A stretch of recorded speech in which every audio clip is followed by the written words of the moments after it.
सोमवार व्रत कथा। एक समय की बात है, किसी नगर में एक साहूकार रहता था। उसके घर में धन की कोई कमी नहीं थी, लेकिन उसकी कोई संतान नहीं थी। इस कारण वह बहुत दुखी था। पुत्र प्राप्ति के लिए वह प्रत्येक सोमवार व्रत रखता था और पूरी श्रद्धा के साथ शिव मंदिर जाकर भगवान शिव और पार्वती जी की पूजा करता था। उसकी भक्ति देखकर एक दिन माँ पार्वती प्रसन्न हो गई और भगवान शिव से उस साहूकार की मनोकामना पूर्ण करने का आग्रह किया। पार्वती जी की इच्छा सुनकर भगवान शिव ने कहा कि हे पार्वती, इस संसार में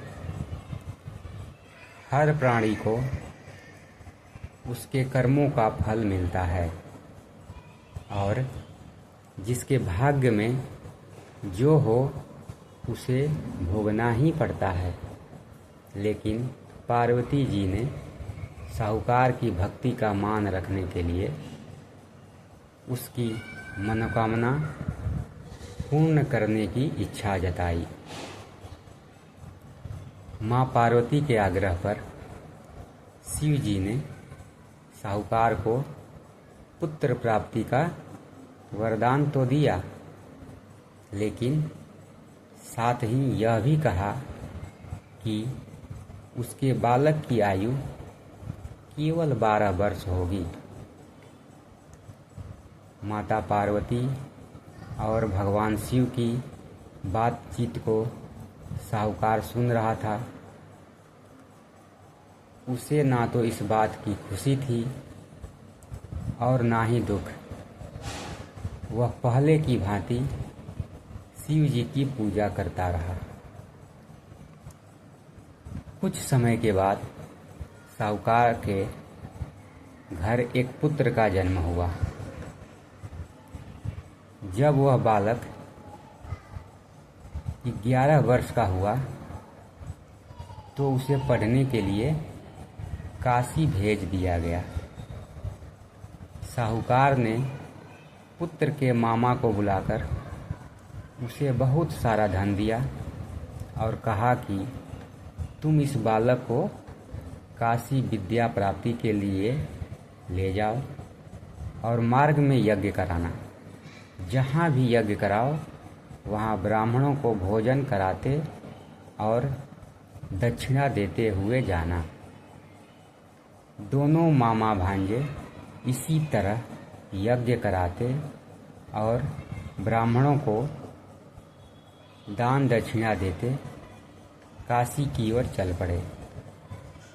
रात में एक नगर पड़ा जहाँ नगर के राजा की कन्या का विवाह था, लेकिन जिस राजकुमार से उसका विवाह होने वाला था वह एक आंख से काना था। राजकुमार के पिता ने अपने पुत्र के काना होने की बात को छुपाने के लिए एक चाल सोची। साहूकार के पुत्र को देखकर उसके मन में एक विचार आया। उसने सोचा, क्यों न इस लड़के को दूल्हा बनाकर राजकुमारी से विवाह करा दूं।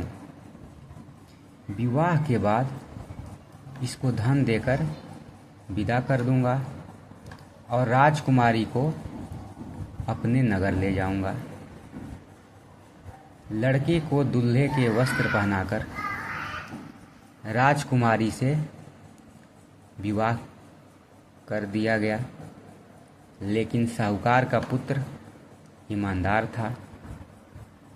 उसे यह बात न्याय संगत नहीं लगी। उसने अवसर पाकर राजकुमारी की चुन्नी के पल्ले पर लिखा कि तुम्हारा विवाह तो मेरे साथ हुआ है, लेकिन जिस राजकुमार के संग तुम्हें भेजा जाएगा वह एक आंख से काना है। मैं तो काशी पढ़ने जा रहा हूँ। जब राजकुमारी ने चुन्नी पर लिखी बातें पढ़ी तो उसने अपने माता पिता को यह बात बताई। राजा ने अपनी पुत्री को विदा नहीं किया, जिससे बारात वापस चली गई। दूसरी ओर साहूकार का लड़का और उसका मामा काशी पहुँचे और वहाँ जाकर उन्होंने यज्ञ किया। जिस दिन लड़के की आयु 12 साल की हुई उसी दिन यज्ञ रखा गया। लड़के ने अपने मामा से कहा कि मेरी तबीयत कुछ ठीक नहीं है। मामा ने कहा कि तुम अंदर जाकर सो जाओ। शिव जी के वरदानुसार कुछ ही देर में उस लड़के के प्राण निकल गए। मृत भांजे को देख उसके मामा ने विलाप शुरू किया। संयोगवश उसी समय शिव जी और माता पार्वती उधर से जा रहे थे।